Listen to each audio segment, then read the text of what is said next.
For my whole life, books have been the greatest thing that ever happened to me. If I didn't have books, I would be so miserable. It's such an enjoyable experience. But think about it this way. You live in your head with your own thoughts, right? And if you had printed out one day, if somebody printed out on paper what your thoughts were for a week, you'd be astonished at how boring and how trivial and how meaningless they are. The same thoughts recurring over and over and over and over again. The same stupid resentments and things that bother you, etc. Your mind is going in these circles, round and round and round and round and round. Your world is very limited.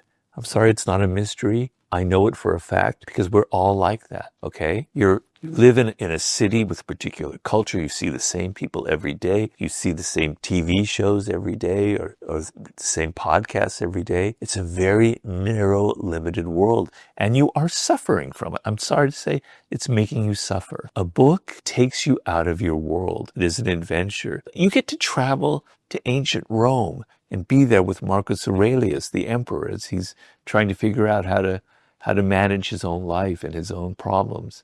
You get to go to ancient Greece and be there during the Peloponnesian War. You get to see ancient Egypt and all the strange things going on.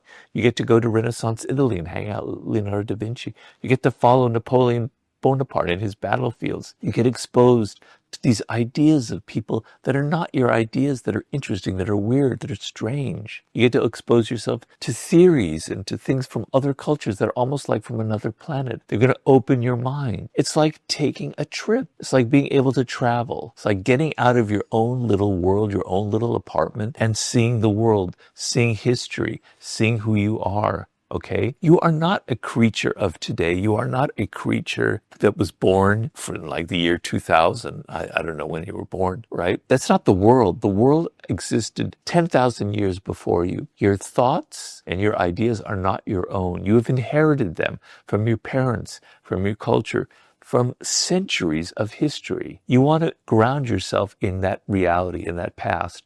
Because if you ignore history, if you ignore books, and all the lessons that they have, then your world is just going to get narrower and narrower and narrower and narrower.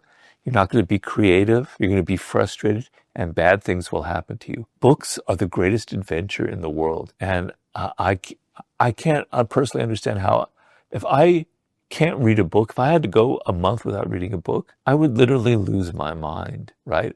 Of course, it's an addiction, which isn't so great. You want to build that addiction. That's probably the best addiction that you can have, okay? So if you want, someday I will post, as I will, as we have on my newsletter, lists of books that you can read that are truly exciting, that will lift you, that will give you these experiences that I'm talking about. But please, I beg you, I implore you, we need more people who are reading books today in the world right